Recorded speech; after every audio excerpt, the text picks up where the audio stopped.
Hey everyone, it's Bruno, and today I wanted to ask the question, was Healed to Death a good game?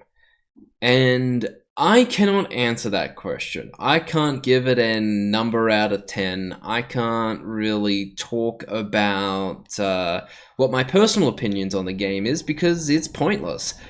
I didn't get to experience Healed to Death as a gamer would. So I'm very much like I've got my opinions on what went well, what went okay, and what went poorly. And it's gonna be different to what a gamer would feel about the game. But overall, I gotta say, from a personal standpoint, I am incredibly fulfilled having made Heal to Death. So I think, I enjoyed my own game. But let's talk about what I think went well. So, the first thing I think that really went well with Heal to Death was that the idea was good.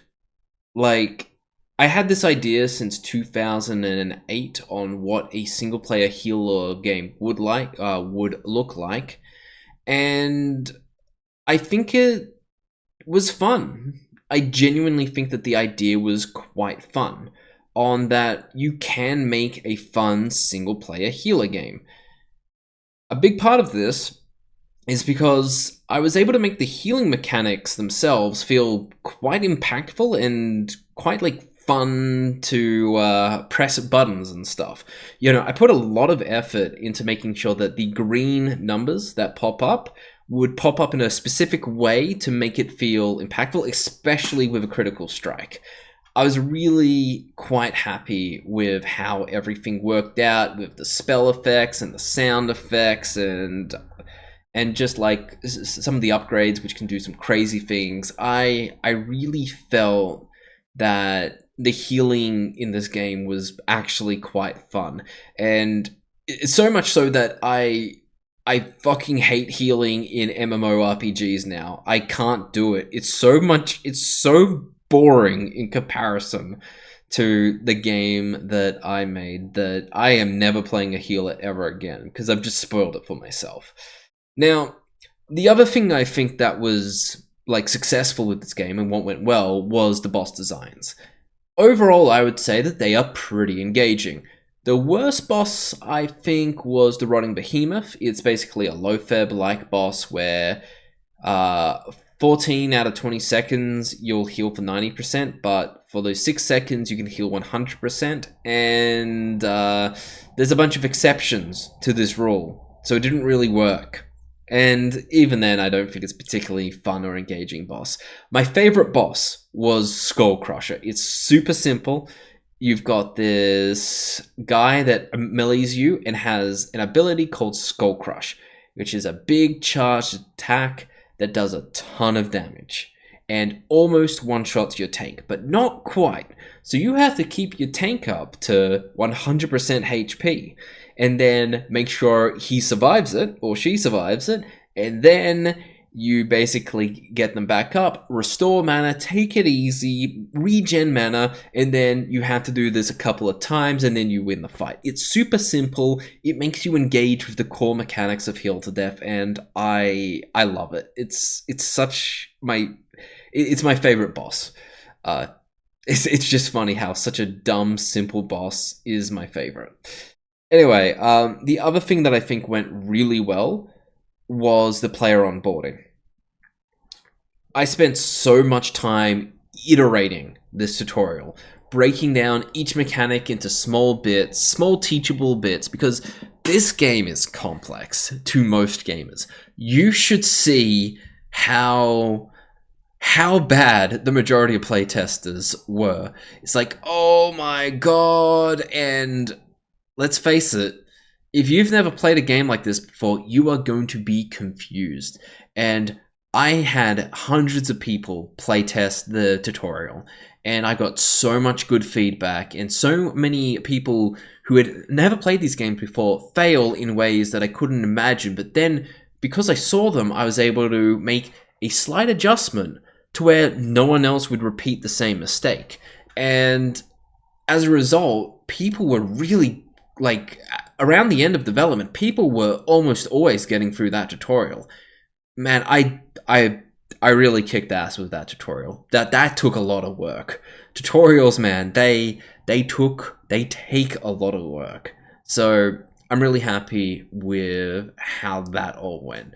Another note on the boss designs. I think the big thing I had was like, I only wanted a couple of mechanics per boss, but I wanted those mechanics to be impactful. One of the things that I don't like about, let's say, modern World of Warcraft or Final Fantasy is that there's so much going on, especially World of Warcraft. Oh my god, is there so much going on. But in like Classic, you've got not much going on, but the mechanics, if you fail them, you normally die, except when everyone's got flasks and world buffs, and that kind of ruined it. So I wanted to make sure that there were simple mechanics, and if you failed them, you would suffer quite a lot. But if you succeeded, you did pretty well. And I think I nailed it. Mostly. Not perfect, but it went well. I'm happy with how the boss fights went. Alright, now we move on to what I think went okay. And I'm going to say that the primary gameplay loop of delving into a dungeon, fighting trash mobs, getting gear, and going out into bosses, I think that's okay. It's not the best gameplay loop because the proc gen dungeon, like, it has the problem of where a lot of people felt overwhelmed and rushed, and some people just hate timers. So they were like, yeah, man, this game would be perfect if it wasn't for the timer. Like, oh no. And so many people made that complaint. So many people. And like, the game's going to be boring if I add an option to remove the timer. Or the game's going to be so boring if I remove the timer. So I made it an option. I made it very kind of clear that the 6-minute time, or it was formerly 5 minutes, I made it 6 minutes. That's the intended way of playing the game. It's the default, so it's the intended way of playing the game. But a lot of people use the unlimited timer. So I feel like if you use that, the gameplay loop is going to be even more boring. But, you know, for the most part, I feel like with the timer, it's an okay gameplay loop. I know, you kind of have to race against a clock to find the exit, get as much gear, spells, experience, and gold as possible, and then move on. And if you go in early, you get some bonus soul fragments and stuff. I think that works all right. I know, it's not amazing, but it's not bad. I'm pretty happy with it, but it could have been better. Not entirely sure how. That's going to require a lot of design work, and sometimes when you're making games, you make a decision early on, and you kind of just have to stick with it. You know, perfectionism in game dev is infinitely delayed projects. You need to release at some point. Now, the other thing I think went okay is the art, and that is only because I had a volunteer do all the textures for the walls, the floor, and the ceiling for dungeons, and my artist did the character models. That's the only reason I am putting this in okay, because I've had complaints about my art, and it's passable, but once again, maybe I should say it went poorly. But it's salvageable, in my opinion, only because I got other people on the project. If I hadn't gotten other people to help me on this project, this game would have flopped 100%, no doubt. The game, my art skills are just too ugly. So, yeah. I think the art, overall, it's okay, but it could have been so much better had other people done everything rather than me touching any art whatsoever. The other thing I think went okay was that there was just enough content to justify the price. I'm seeing the people who completed this game, and they've got 8 to 12 hours. That's a reasonable amount for $15. Some of the people were wanting an endless mode, but this game doesn't really work with an endless mode. But there are a couple of things I want to do with that. I'll leave that to the end of the video. Now, the upgrades I think went okay as well. They add a lot of complexity and they do a lot of things, and I find that like a lot of the upgrades, they kind of achieve their goal of giving you something a little bit extra to think about to potentially change your gameplay and how you think about gameplay. But they're really complex. but they're complex and there are a lot of text on the field. And I totally understand that people just get overwhelmed. People just get very overwhelmed by it, and that's where I think it sort of failed. It was very overwhelming.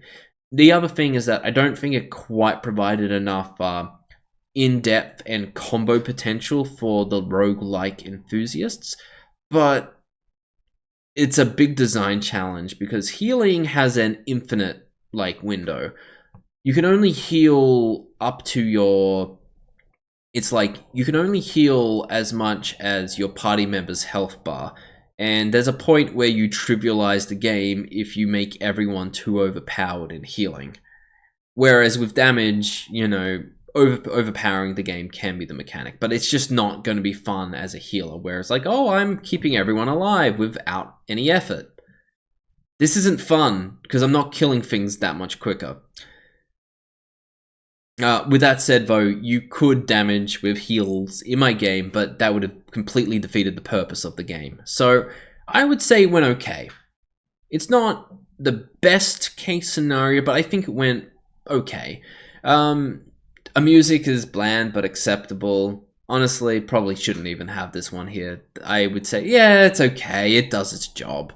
The other thing that I think went okay was the class variety. It does add variety, and it does add a layer of decision making, but it doesn't give as much unique complexity as other people would have hoped. And I did find that a lot of people just didn't really care too much about it, which is a bit of a shame. But at the same time, it's you kind of pick your slots based on who you think is going to get the most gear, how to evenly spread things out, and yeah. Now, what I think went poorly. The user interface of Heal to Death isn't very good. It is very ugly. It's functional, but is very ugly. Now, in patch 1.1, I improved the functionality by allowing it to be movable and scalable, but it's still ugly. And that's the main complaint I get, and yeah, totally fair. I was told that my UI was bad from a very long time, but no one was telling me why it was bad. And the reality is that it's bad because it's ugly. It's just why couldn't you have just told me that? I've been so questioning about oh, is it not intuitive or anything like that? It's no, it's functional. It's just ugly. So I don't understand why people had such a hard time just telling me, yeah, the user interface is ugly. You need to make it prettier, and then you'd have a good UI. Anyway, the other thing that really, I think, went poorly was releasing on Godot 4.2. Now, unbeknownst to me at the time, 4.2 has stability issues. The stable version of Godot 4.2 has stability issues. And a number of people have had a number of crashes that I have not been able to replicate for the life of me. And apparently, the future versions, 4.3, was a massive improvement on the stability front. But I did try to upgrade to Godot 4.3 on this project, but everything broke. 4.2 to 4.3 was a rough upgrade thing, and so I stayed with 4.2 after spending a couple of days trying to get 4.3 to work, but it just kept on crashing in random places that made no sense. And I'm all right, I give up. So yeah, that went poorly. I really do feel bad about the crashes. I wish I could do more about it, and I am trying to find areas where is this breaking for people? But it's tough. It's really tough. The other thing that I think went poorly was that the party controls were a bit clunky and difficult to use. Now, this is a real big design issue because if you design smart allies, most of the mechanics don't matter whatsoever. And the game was designed around dumb allies, so it was kind of stuck with dumb allies. But then you've got other comments or feedback that I've received, which is asking for even more party controls. And there's a point you've got to ask, how much how many party keybinds do you want as a player? And so there's some questions here. Either way, I knew this was going to be the biggest design challenge, and I don't think I did an amazing job with it regardless. It's part of the flavor of the game, but definitely it's a valid complaint that people have about Heal to Death. Another complaint that I've often received is that the meta progression is boring. And yeah, the meta progression is boring. I decided to make it intentionally boring because with healing games, you scale so much in a way that makes the healing trivial. Like, if you make healing too powerful, you kind of just trivialize the game unless you completely fail at mechanics. And so I had to be careful. And some people wanted, you know, weird upgrades like you heal 10% or 5% more if you're 5 meters from the target. And that, when you have all these minor upgrades that aren't really noticeable in real gameplay, I think that's lame and pointless complexity for the sake of complexity. So I went with boring meta progression.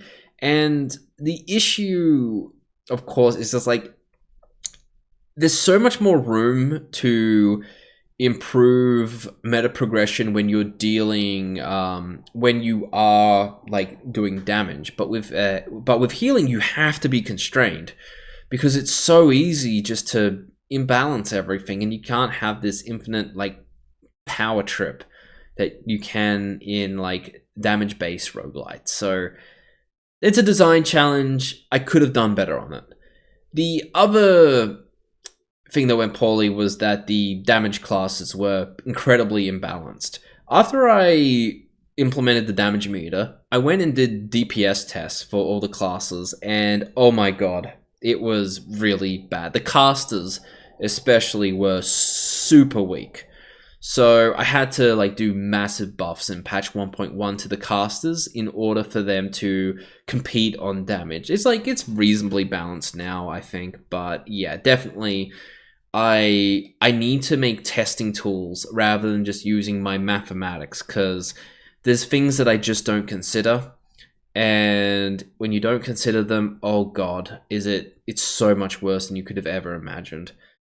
When you're doing the mathematics, you need to see the math in action, and sometimes you can get the math very wrong. So what's next for Heal to Death? Well, I do eventually want to do a patch 1.2. The thing though is that my artist is working on her original project, but she may have some time for redo the user interface. So she wants to improve the user interface by a lot. I want her to do that as well, so maybe we'll get to that. And I think what I would do for a patch 1.2 is make a bunch of hard mode bosses. So basically take the bosses and give them a hard mode variant where I really expand upon the bosses, not just give them more HP and damage, but give them more mechanics on top of that. And actually like really say like, no, this is like a really evolved version of the fight where there's a lot more going on and it changes how you think about the original fight. So I really think that could be a cool patch 1.2. After that, it's probably going to be Sunset, where I say goodbye to Heal to Death forever and let it go on its way, and maybe people can enjoy it in a number of years as the sales trickle in. I will be doing a financial video in a month. I just have a couple of small calculation questions on how much money I actually get from the net revenue from Steam. But anyway, that's how I feel about Heal to Death, what went well and what didn't went well. So, hope you enjoyed the video. Have a good one. Bye.